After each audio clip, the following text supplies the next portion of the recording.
Most people train their legs by chasing more weights, harder exercises, more repetitions. But some of the strongest athletes on the planet use a method that barely requires any movement. Isometrics can help you build some serious strength, improve your stability, strengthen your tendons, help you build an unparalleled amount of control, and on top of that can even help you build some true mind resilience. So today I'm going to show you some of the most amazing calisthenics isometric leg exercises so you can start developing real strength, real control, real mobility with nothing but your own body weight. So if you're ready, let's go and have some fun.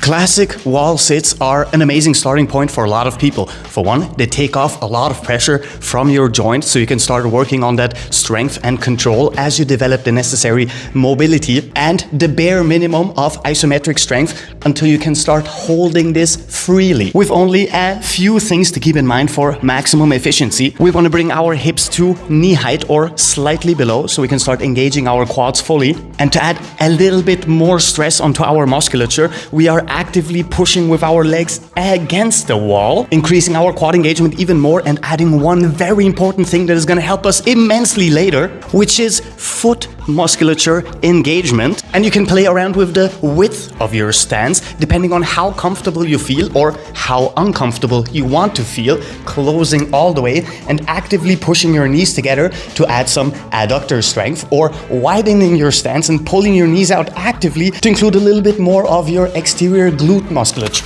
When it comes to lower body weaknesses, there is one spot that I observe 99 out of 100 people, without exaggeration, having a problem with, and that is hip flexor strength. And the extended leg raise in a seated position can help you start working on that, but it can also help you identify how strong your hip flexors actually are. While the easiest variation of this will have you leaning back and using your hands for support, engaging your anterior chain, specifically your quads, most importantly your hip flexors, and of course a lot of core engagement as well. But as you progress in strength, there is two things you can do. Number one, removing your hand and starting to extend your back more and more for even more engagement and a lot of balance requirements, which your core is now going to help you out with a lot. And number two, so you can focus even more on your hip flexors, lean forward a tiny bit and now elevate your extended leg for massive quad and even more massive hip flexor engagement. And here's one for the more serious people among you.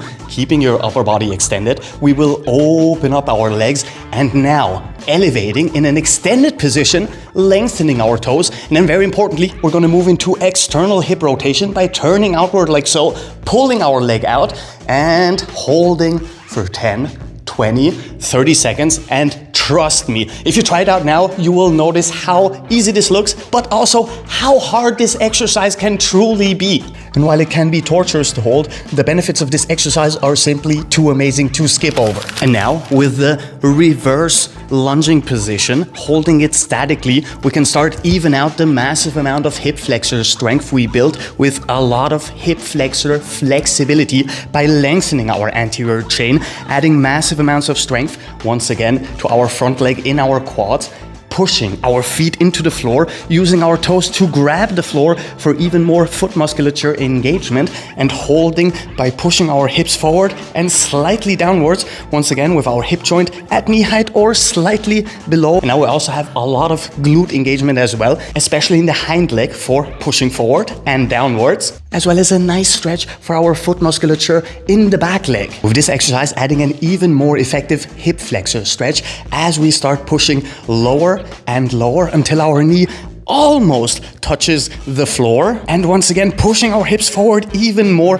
bringing our knee over our toes for even more ankle mobility and a massive amount of quad engagement as well. And if you thought wall sits are an easy exercise, that's because we've barely scratched the surface, because there is two more things we can add. Number one, we can start extending one leg for one-sided or unilateral wall sits, maximizing the amount of strength we're going to require from our core and the stabilization. Once again, adding a little bit of hip flexor strength, keeping that leg completely extended, and adding now core strength to this assisted static position, because now we have to balance out or we're gonna lose this parallel stance with our hips towards the floor. And then once again, for the more serious people in here, trust me on this one, raise your toes, start flexing your calves, and then move into this single-sided position and try holding for a minute, 2 2 minutes, 3 minutes, adding even more calf engagement, even more stabilization now coming from both our core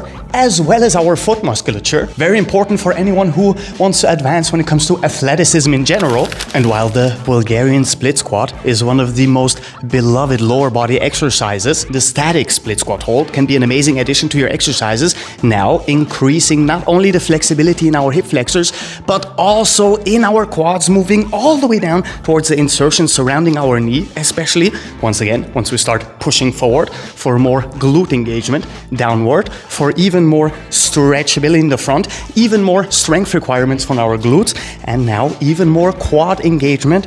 And once again, for those of you who deem themselves strong and truly want a challenge that builds massive amounts of pretty much everything, start once again raising your heel, engaging your calves, push your knees over your toes, push your hips down, at the very least, joint below the knee, and start enjoying your tea in what is probably one of the most torturous positions you can hold for maximum strength, flexibility, stability, and all kinds of other abilities you can build.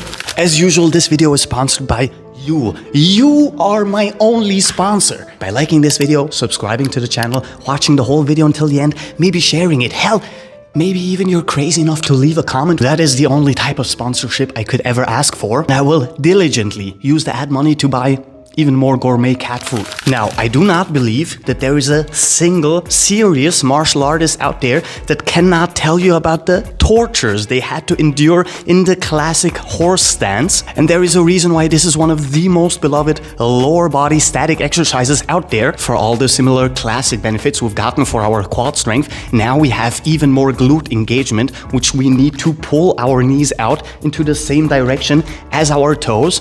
And most importantly, the absurd amount of hip mobility and hip strength you can build by simply holding this extended, wider position in your legs for as long as you can, which is going to start help you lengthen your adductors while you are building the necessary strength in the muscles surrounding your hip joint to take it through a long, controlled range of motion into both directions and help you alleviate a lot of the problems we suffer from as our hip mobility starts decreasing, especially for people who stay in a seated position for multiple hours every single day. Now, you might be familiar with the classic pistol squat, an exercise that requires already a lot of strength, control, and a lot of flexibility, especially in our posterior chain, to help us extend and raise out of this seated position. But when is the last time you raised out of a pistol squat and started holding it statically at different points of height in the movement pattern? And because we're now getting into the territory of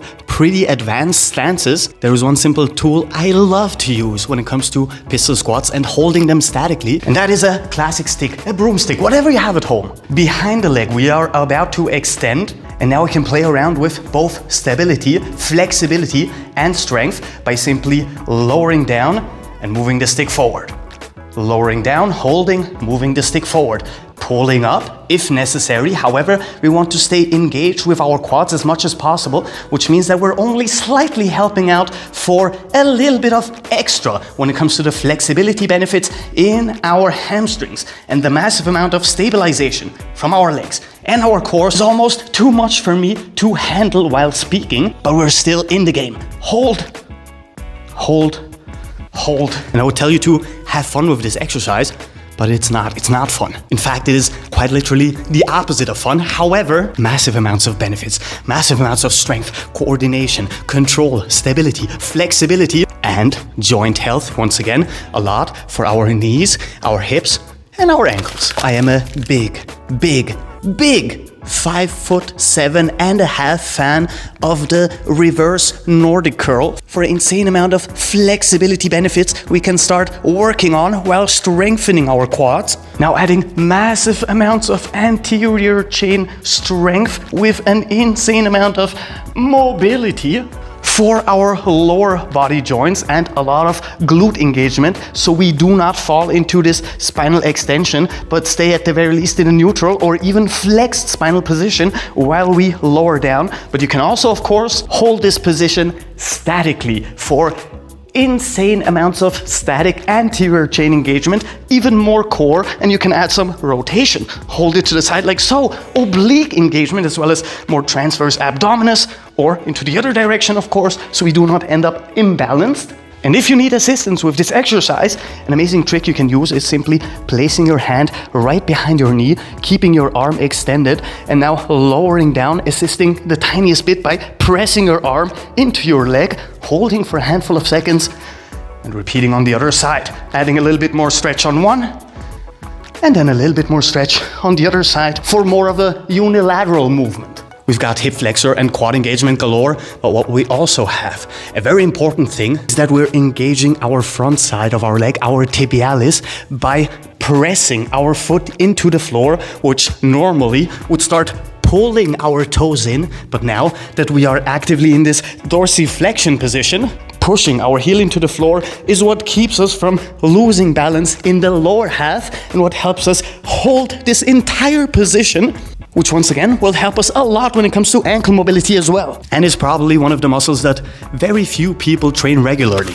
And finally, for the muscle that has probably gotten the least work during this whole thing, we're simply gonna reverse the last exercise with the static reverse Nordic curl for a massive amount of hip flexor engagement and glute engagement the tiniest bit, because once again we want to resist falling into spinal extension, which means that we have to actively tilt our pelvis, flex our glutes around the tiniest bit in our lower back, and then start lowering. And trust me, just a handful of inches, centimeters, or whatever you use, increased in this angle will add massive amounts of strain on those muscles. And if you can relax in this position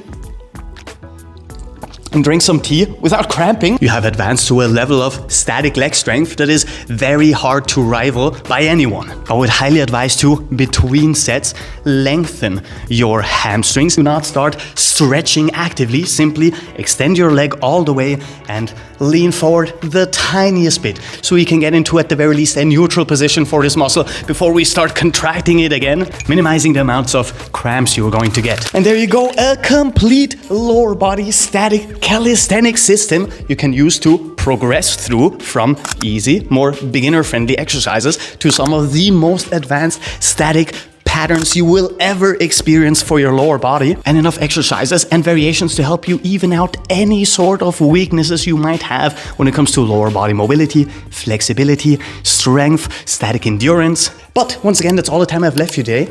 However, we do stuff like this very regularly, which means I'll probably see you soon. So until then, have a good one. Captain Cairo. Peace out.